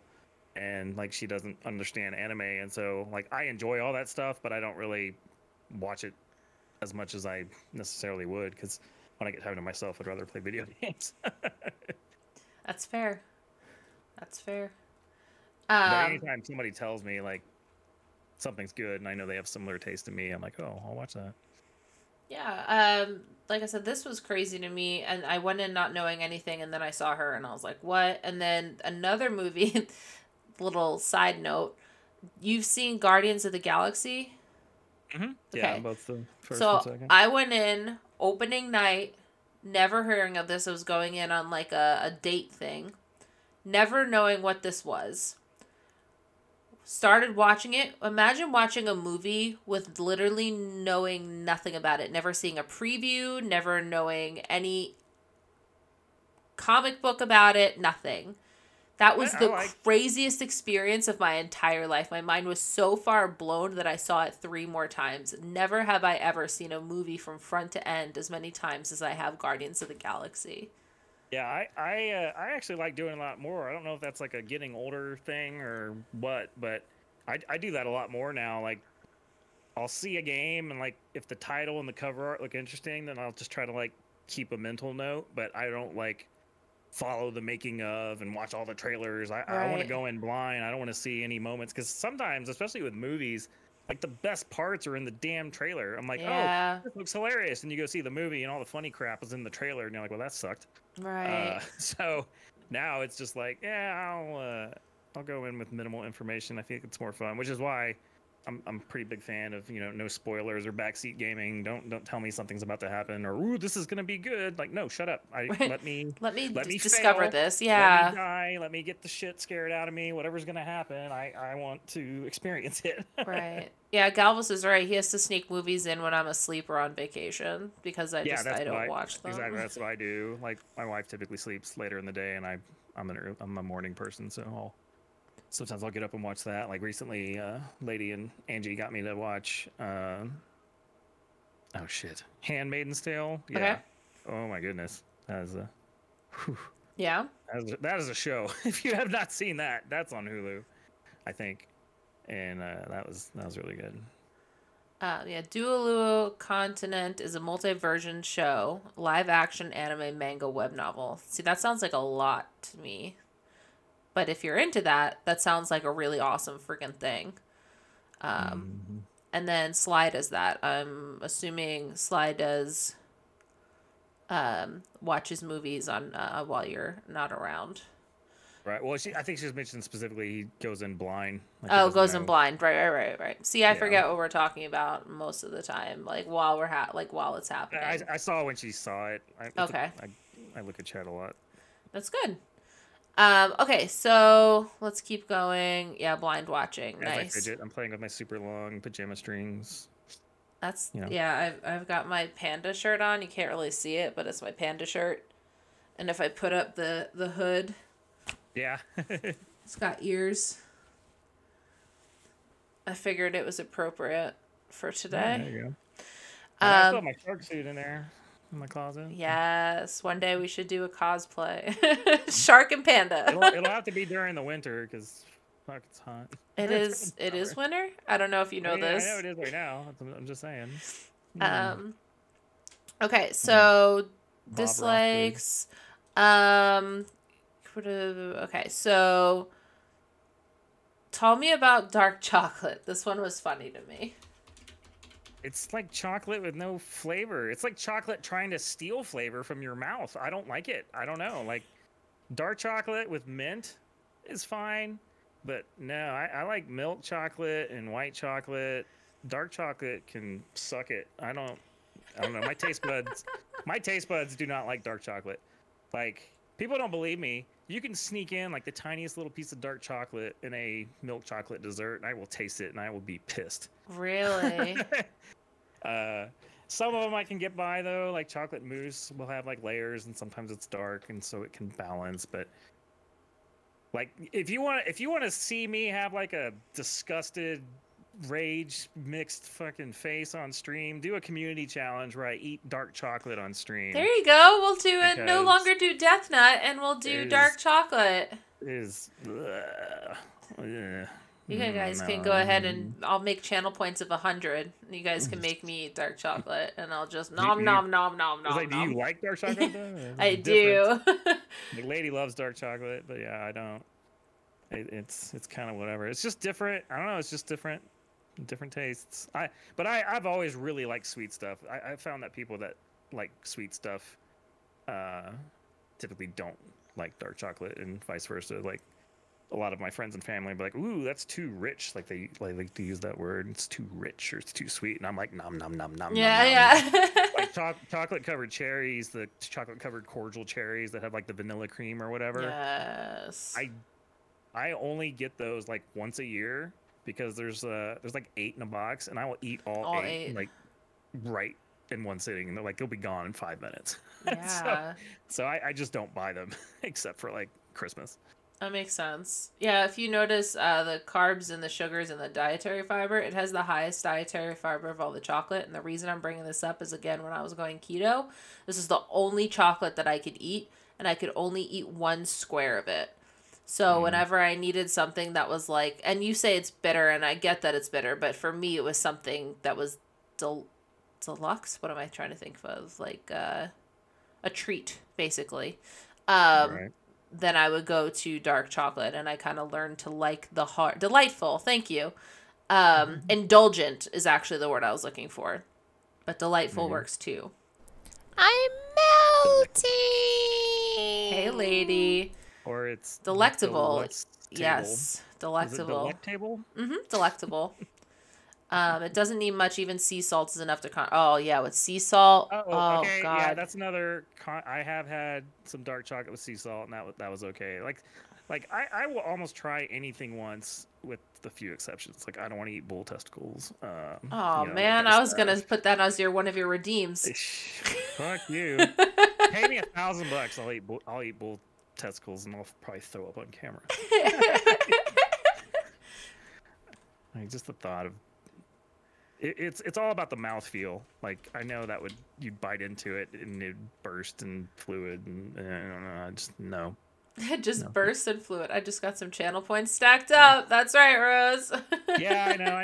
I've been needing to work on my stream for a really long time. I just haven't had the motivation, but I need to do things that inspire people to use their channel points, because a lot of people that hang out with me have 6 billion challenge channel points, because That's how it is with me and you. That's how it is with me and Captain E-Rock. I have so many points for Captain E-Rock. Every single time he does like a community goal, I'm like, we're done. Like, ding, ding, ding, ding. Yeah.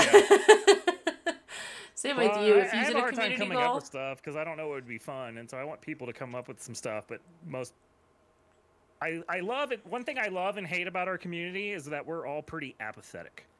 Like, what do you want to do? I don't know. I'm kind of good with anything. Okay, well, what do you want to do? You know, you do you. Whatever you enjoy. I'm like, oh my fucking god, pick something. And so it's hard to come up with community goals because we're all chill. Like we like a variety of things, and you know, it's whatever. So yeah, dark chocolate's probably a good idea for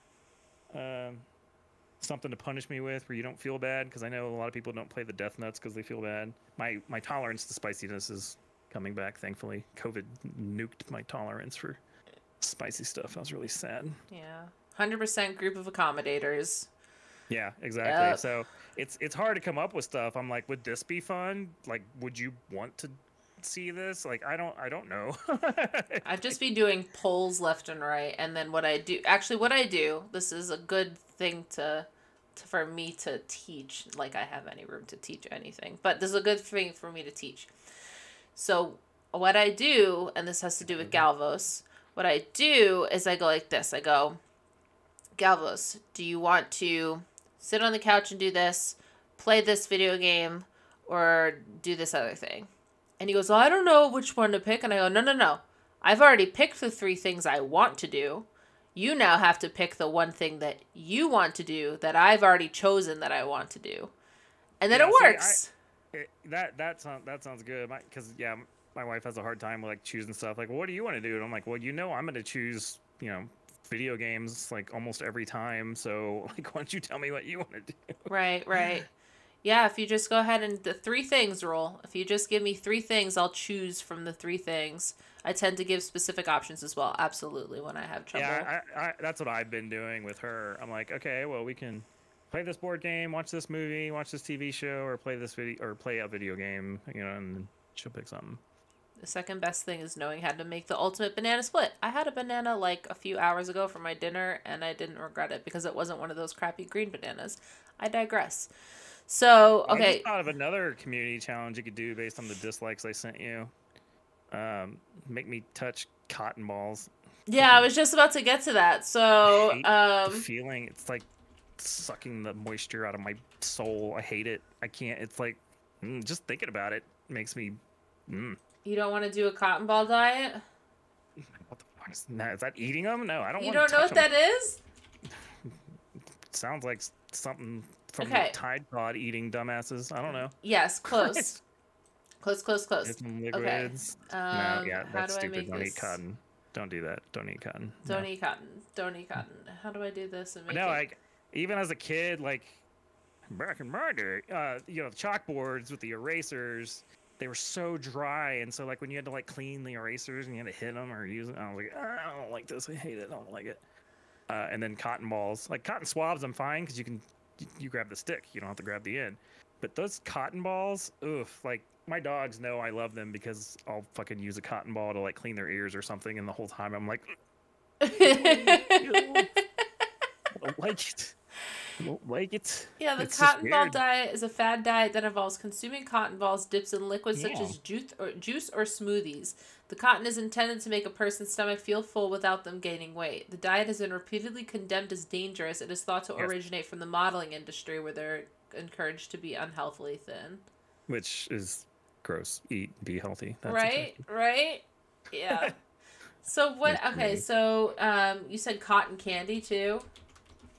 What about no, cotton candy's fine. Oh, okay. It's not as much of a texture. I don't know what to tell you. I've not met anybody else that feels this way, so everybody likes to make fun of me for it. But it's I don't know. You feel them, and it's I don't fucking like it. Hmm. Ultimate challenge: hold a sheet of bubble wrap without popping any. That'd be rough. That'd be a hard challenge. That'd be a very hard challenge. Yeah, Iraq. It would cause blockages in the digestive system and dehydration and bowel obstruction and gastrointestinal tract and internal organs. See what I'm? Do you see what I'm doing? Well, I don't know if you noticed what I was doing just there. I was What? only reading the highlighted words. Oh, okay. Yeah, just like that game I was playing today. I only Exactly. read the yellow words, Exactly. which made no sense at all. 0 sense. Okay, so let's delve into some music. Music. So what are you listening to right now, or like what's something that you always fall back on? Give me some ways to search music for you. Like I'm a pretty frequent listener of like 90s alternative rock, but I also grew up playing oldies but goodies, which at the time was like 50s, 60s, that kind of stuff.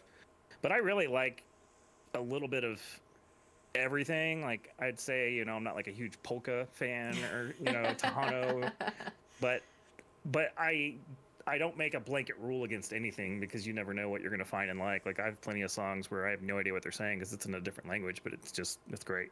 And then for the longest time growing up, I was a huge fan of electronic, techno, like trance, and all that good stuff. And then when dubstep came out, I really liked dubstep. Some of it.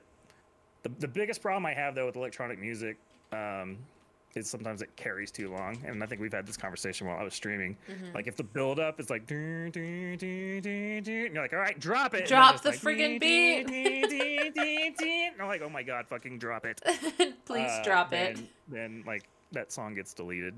But yeah, no, I just kind of shuffle. So you get all kinds of random stuff. I'm not a huge fan of country, but I like some stuff. So yeah, if you're ever in my stream and I'm playing music, since I found a way to do it without getting DCMA'd, I hit shuffle and all kinds of random stuff comes up. And Right.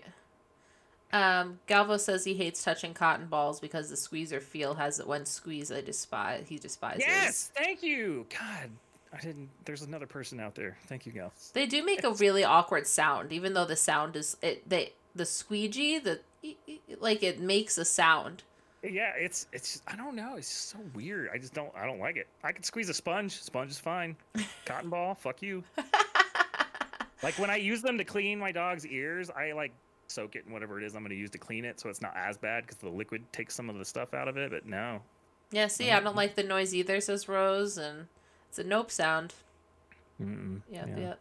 We buy the flat pad cotton send me things. some dark chocolate and some cotton balls, and I'll give you dirty looks. Oh my god, yes! If you did that and you had to go like this for 15 seconds, just put it in your ears and just. That'd be funny The as hell. sound isn't really what would get me. It's the fact that they're touching my fingers. Oh, even still, I mean, even better. Just put all the points towards it, baby. then I'm torturing others. Stop making me cringe, yeah. All right, so with dubstep and all that, is it the beat? Is it clearly? It sounds like it's not the lyrics. It sounds like it's more. Yeah, it's definitely the beat. Like there are songs that I listen to, and I'm like all happy and singing them, and like somebody will be like, "You realize this song is about like suicide and getting divorced or something?" And I'm like, "What?" Because I don't listen to the lyrics. Right. I turn everything into a tone. I don't have perfect pitch like some people do, but I do have really good pitch, and like I don't know how to read music, but I can play songs by listening to them. And then yeah, I just like combinations of beats, and I have fun with it. Like we made that song for Rose using all of her sound effects from hunting spiders and Animal Crossing, Mm-hmm. and then the community songs and stuff. Yeah, I just like I like to feel the music, and there are some songs where the chorus I do actually hear the words and understand it. Maybe I like it for the chorus too, but it's mostly about the beat and The the rhythm. beat, yeah. So did you ever play a musical instrument? Yeah, I grew up playing violin for the longest time. I was actually like pretty badass when you find the old tapes, but you handed me one right now, I wouldn't be able to play a single note. And then piano, but like I said, I never really got into learning or reading music. But is funny. My cousin did. He knew how to read music, and he would take lessons.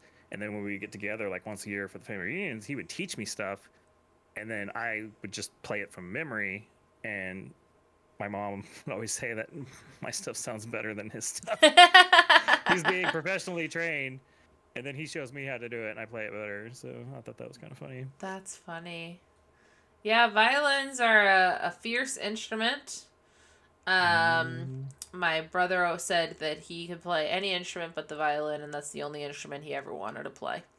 So, you know what I mean? Also guitar. I mess with guitar. I actually have a guitar in a game that's supposed to teach me how to play it properly that I haven't touched. But Yeah, I need to get that game, exact game that you're talking about. yeah, the Rockstar or whatever's on Steam, and I got the adapter. And Yeah, the I've got guitar I the have is actually adapter. the one from Rock Band 3 because it also like let you play an actual stringed guitar. But Yeah, I have the piece that plugs into the guitar, and then it's a USB into the computer. Mm-hmm. And so then plugs in perfectly. But when playing my music on stream, I don't want anyone to hear the mistakes, and so I don't plug it in. Love the fiddle. Yeah, we're very big into indie and folk rock, and so that's just something that fiddle and violin are something that we definitely love. Now you had said that you would play. So what you're talking about is relative pitch. Let's see if they have it in here. So, determine the distance of musical note from a set point of reference, like 3 octaves. Identify intervals between tones regardless of their correlation. So, basically, when you hear melody for the first time, then name the notes to and reference a pitch. So, if you were to be taught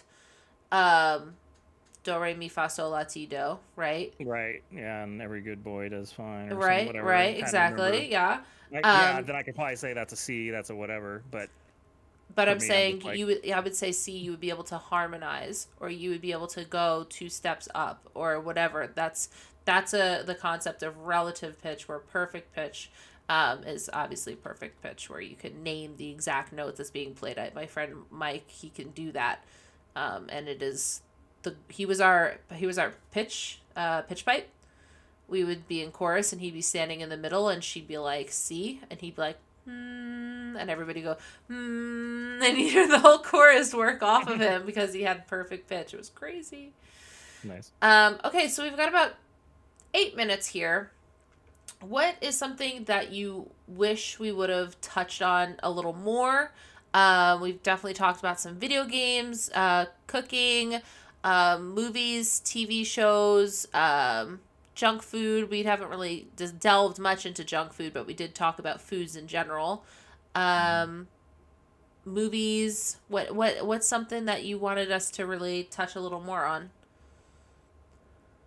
I don't know. That's why I gave you so many likes and dislikes and said pick what you think's interesting, because I never know what people would think is interesting or surprising. Like people like one thing I didn't put in there for the longest time, I did gymnastics like all the way up till high school, and then we moved, and I didn't do it. What did you do in gymnastics?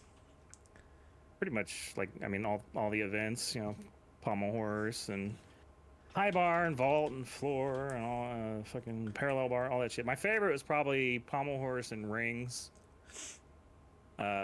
Vault I was not a fan of. One of the funniest moments of my life was when my vault just happened to happen when like nothing else was going on in the fucking gym, and it was like a competition, so like there's all these people in the stands, and I go to vault and I like screw it up and hit the vault, and it looks like I rack myself on the vault. Like I hit it so hard the vault moves, like tips, and everybody goes, and they all thought I racked myself, and I'm like, oh my god, no, I just hit like my legs. And so then I go back down, and I'm like, well, fuck, I got to do it again, and everybody's definitely watching now. This guy just racked himself, and I get over that, and it's like a shitty vault, but I get like a standing ovation. Oh my god. Like I like troopered on or something, and I'm like, no, I just hit my legs. Just made a noise. Everything's fine. Yeah, it's fine. Yeah. The pommel horse is pretty sweet. Very interesting. What made you get into gymnastics? I don't know. My sister did it. We had a friend down the street that did it, and we just would practice and doing back handsprings and round offs and backflips and stuff, and we just thought it was fun. How long did you do it for? Probably like 6-7 years, I guess. I don't know. It was a pretty good chunk. That's awesome. I was one of those kids that would, swing and then jump out of the swing and see how far it could go. Yeah. I always watch Olympic gymnastics. Yeah, that's the fun one I find myself. That and figure skating. I don't know why. I think figure skating is cool as shit. Mm-hmm. I could never do figure skating. Yeah, for real. Now, rings. I thought it was the coolest thing ever when I learned how to do the dislocates and enlocates, where you just endlessly swing, and you're like, how the hell does their shoulders do that? Yeah. It's so fun. Yeah. Because it's like, I can just swing forever.